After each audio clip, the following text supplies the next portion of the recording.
আমার উসমানকে যারা হত্যাযজ্ঞ করে তুলছে তারা তো দায়ী। আমার উসমানকে কি শুধু ভারত হত্যা করছে, শুধু আওয়ামী লীগ হত্যা করছে? আমার উসমানের পিছনে কতগুলো এজেন্ট কাজ করছে। ভারত কাজ করছে, আওয়ামী লীগ কাজ করছে, বামরা কাজ করছে, দেশীয় রাজনীতিবিদদের মধ্যে কাজ করছে।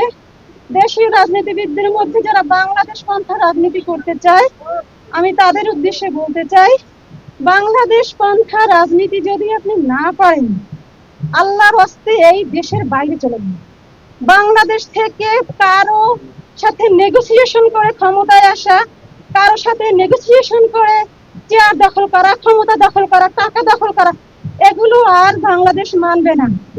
আমার উসমানের মাথার গুলির মধ্য দিয়ে বাংলাদেশ আজকে স্বাধীনতা সার্বভৌমত্বকে নষ্ট করছে, হুমকির মুখে ফেলে দিছে।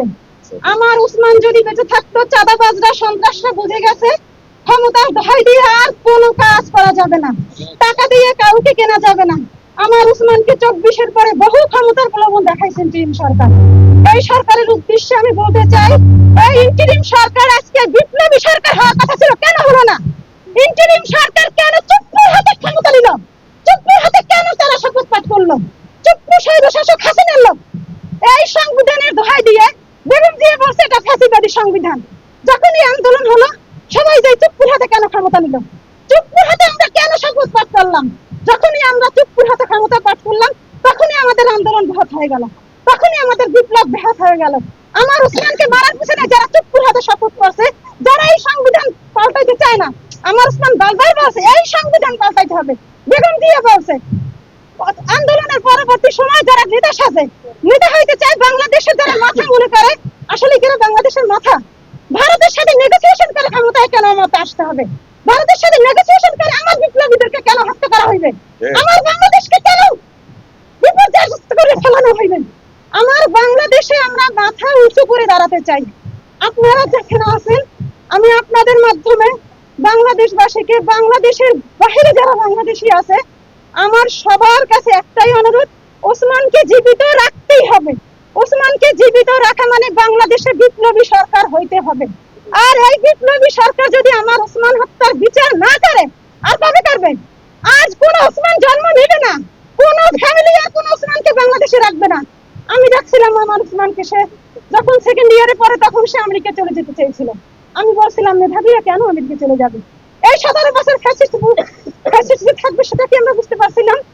বুঝতে পারি না। যখন তারপর আমি 24-এর আগে যখন বললাম ওসমান আমি রাখছি, এখন যে আপনি আমেরিকা চলে যান, যখন তার আগ্রাসন বিরোধী লেখালেখি শুরু হয়েছে, আমার ওসমান জিয়ারি শুরু করছে, সে রেজিস্ট্রেশন করছে, পরীক্ষার সময় আন্দোলন হয়ে গেল। এখন কি আর ওসমানকে দেশ থেকে সরানো এত সোজা? সে কি এই দেশের মানুষদেরকে রেখে যাবে? সে কি ভারত আগ্রাসন মুক্ত না করে যাবে?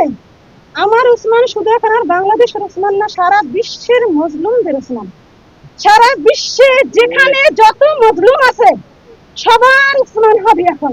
ওসমান হাদি এখন আর বাংলাদেশের নাই, বাংলাদেশের নাই। তার যে ওই সীমান্ত শরীফ রেখেছিল, সে আজকে সীমান্তের উপরে চলে গেছে, সীমান্ত থেকে সীমান্তের উপরে চলে গেছে। শুধু এই একটা রাস্তায় একটা ঘাটে তো খুবই সামান্য জিনিস। আমার ওসমান এমপি হইতে চাইছিল, সে তো এমপি হইতে চায় না, বলছে এটা আমি একটা প্যাটার্ন পরিবর্তন করতে চাইছি, রাজনীতির একটা প্যাটার্ন পরিবর্তন করতে চাইছি। এই হাজার হাজার মোটরসাইকেল, হাজার হাজার মানুষ টাকা দিয়ে মিছিল করে না, এগুলো বন্ধ করতে হবে। যদি এগুলো বন্ধ হয়, তখনই ভালো মানুষ রাজনীতিতে আসবে। যদি টাকার খেলা না থাকে, টাকা দিয়ে ভোট কেনা যাবে না। আমার একটাই কথা, আমার বাংলাদেশের জনগণ, সামনে ইলেকশন আসতে আছে, এই ইলেকশনে কোনো মার্কা দেখে কি আমরা ভোট দেবো?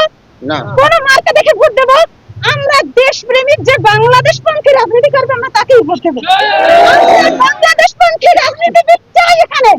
আমার বাংলাদেশের স্বাধীন সার্বভৌমত্ব রক্ষা করতে চাই।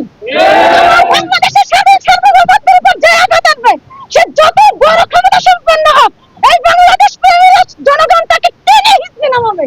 আপনারা পারবেন না, পারবেন না আপনারা এই কাজটা? আপনারা কি ক্ষমতাকে ভয় পান, ভারতকে ভয় পান, আগ্রাসনকে ভয় পান? আমরা বাংলাদেশের মাটিতে কোনো দাদাগিরি সহ্য করব, কোনো দাদাগিরি সহ্য করব না। এই বেগম জিয়াকে দিনের পরে দিন ফেলে প্রয়োজন দিয়ে এই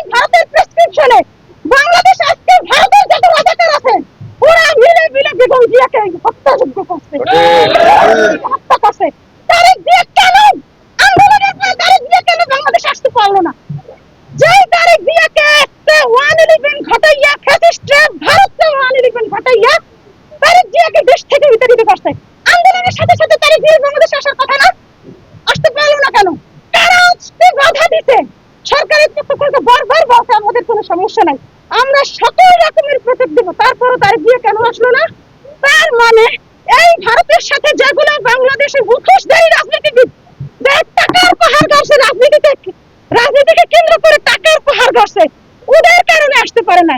ওরা তারিক জিয়াকে বারবার ভয় দেখাইছে, আইডার করতে হবে, ওটা করতে হবে, ভারতের সাথে নেগোসিয়েশন করতে হবে, আর নাহলে আপনাকে বাকি ফেলাইবে।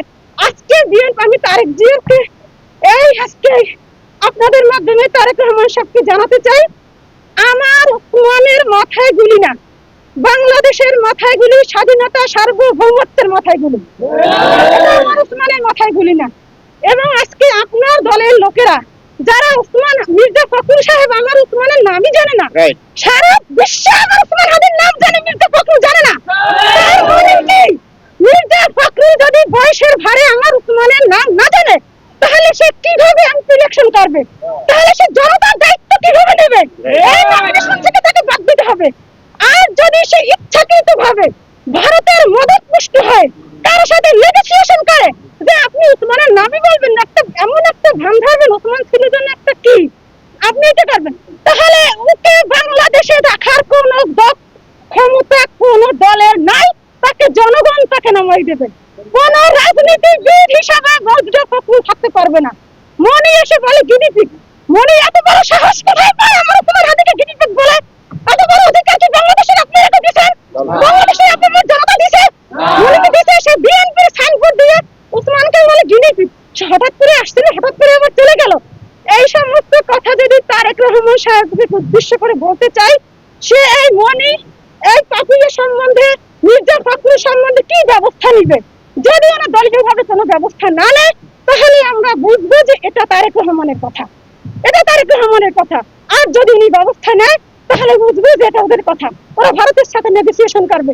কথা একটাই, ইনসাফের বাংলাদেশ চাই, একটাই আমার কথা, একটাই ইনসাফের বাংলাদেশ চাই, সততার বাংলাদেশ চাই। বাংলাদেশ জিন্দাবাদ, ইনকিলাব জিন্দাবাদ।